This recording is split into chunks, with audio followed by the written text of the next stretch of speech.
प्यारे बहन और भाइयों, मेरा नमस्कार स्वीकार हो। देखिए, आज हम अध्यात्म क्षेत्र में आपको बताएंगे आत्मज्ञान की साधना। तो देखिए, पहले तो 2023 की नव वर्ष की मैं सभी भाई और बहनों और श्रोता बंधुओं को बधाई देना चाहता हूं, आशीर्वाद देना चाहता हूं और सभी की 2023 वर्ष शुभ और मंगलमय हो, शुभ कर्म में रत हों और आध्यात्म क्षेत्र की ओर बढ़ें और परमात्मा की प्राप्ति करें। मेरा तो यही उद्देश्य है और व्यसनों से दूर हों और शुभ गुणों में प्रवृत्त हों। ये मेरी वर्ष की शुभकामना है। इधर ही आप प्रवृत्त हों तो मैं तो यही चाहता हूँ कि आप 24 घंटे परमात्मा में रत हैं और कोई इस संसार में धन संपत्ति बांध करके ले जाने वाला नहीं है, सब यहीं पर छोड़ने वाले हैं। इसीलिए सत्कर्म में प्रवृत्त रहिए और अपनी आत्मज्ञान की साधना करते रहिए। तो आत्मज्ञान के अनुसार आत्मज्ञान तो गुरु के उपदेश से एक ही क्षण में होता है, किंतु उसके लिए पात्रता प्राप्त करने में समय लगता है। पात्रता पूर्ण होने पर ही गुरु का ज्ञान उपदेश देता है, अन्यथा वह पात्रता की तैयारी के लिए साधना करवाता है। लंबे समय की साधना केवल चित्त शुद्धि के लिए होती है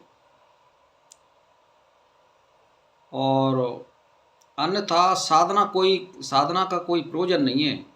साधना यानी समय की साधना केवल चित्त शुद्धि के लिए होती है, अन्यथा साधना का कोई प्रयोजन नहीं है। साधना से उपलब्धि नहीं होती है,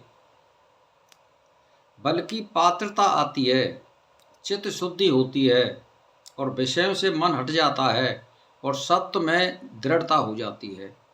अभ्यास का और साधना का मतलब ये होता है। साधना से चित्त शुद्ध होकर साधक पूर्ण ग्राह्यता की स्थिति में आ जाता है, यही उसकी पात्रता है। तथा इसी स्थिति में गुरु उसे आत्मामृत पान कराता है, तभी उसका प्रभाव शिष्य पर होता है।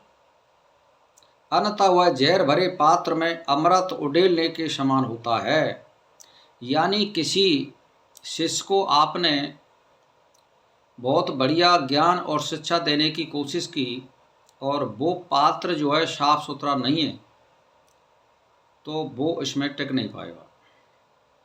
वो उसमें आप गेरोगे कोई ज्ञान, वो टिक नहीं पाएगा और वो साधन नहीं कर पाएगा। इसीलिए पात्र को पहले शुद्ध करने का मतलब है साधना रत होना पड़ेगा। आपको चित्त शुद्धि के लिए लंबे अभ्यास की जरूरत पड़ती है। तब गुरु अगर उसमें ज्ञान देता है तो वो सार्थकता प्राप्त करेगा और आगे बढ़ेगा, उन्नति का मार्ग प्रशस्त करेगा, अपनी आत्मा के लिए उद्धार करेगा। तो अब इसमें क्या है कि उस जिससे अमृत भी जहर बन जाता है और जहर मिश्रित अमृत स्वयं के एवं समाज के लिए हानिकारक होता है। जिससे अमृत भी जहर बन जाता है, जब मिश्रित अमृत स्वयं और समाज के लिए हानिकारक सिद्ध होता है। जनक, सुखदेव, राम आदि की पात्रता पूर्ण होने से ही गुरु के उपदेश से वे एक ही क्षण में सुनते सुनते ही आत्मबोध को उपलब्ध हो गए, अन्यथा संपूर्ण जीवन तक भी उपलब्धि नहीं होती है। यानी अगर कोई मनुष्य या स्त्री जब तक लंबे समय का अभ्यास नहीं करोगे, आत्मज्ञान की साधना नहीं करोगे और अष्टांग योग का पालन नहीं करोगे, तो आपके लिए ज्ञान लेना और गुरु को ज्ञान देना निरर्थक होगा। इसीलिए पात्रता प्राप्त करने के लिए और ज्ञान की स्थिरता के लिए आपको साधन करना बहुत जरूरी है। परमात्मा के दोनों समय जैसे यम और नियम का पालन करते हुए शुद्ध खाना खाते हुए, एक टाइम भोजन करते हुए आप 1 घंटा, 2 घंटा, 3 घंटा अपने मंत्र का अभ्यास करें और प्राणायाम करें, आसन करें। उसके बाद 1 आध घंटा टहलें और फिर नाश्ता लें। इस तरह से आप डेली करोगे और किसी ग्रंथ का आप अध्ययन करिए। जैसे मान के चलिए 4 वेद हैं, 6 शास्त्र हैं, महारामायण है, वशिष्ठ है, ब्रह्मसूत्र है, विचार सागर है, आदि जो ग्रंथ होते हैं इनका अध्ययन करिए और अपने शुभ मार्ग को पकड़िए।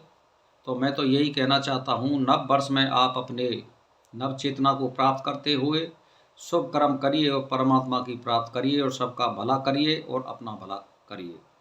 इसी के साथ मेरा प्रणाम स्वीकार हो।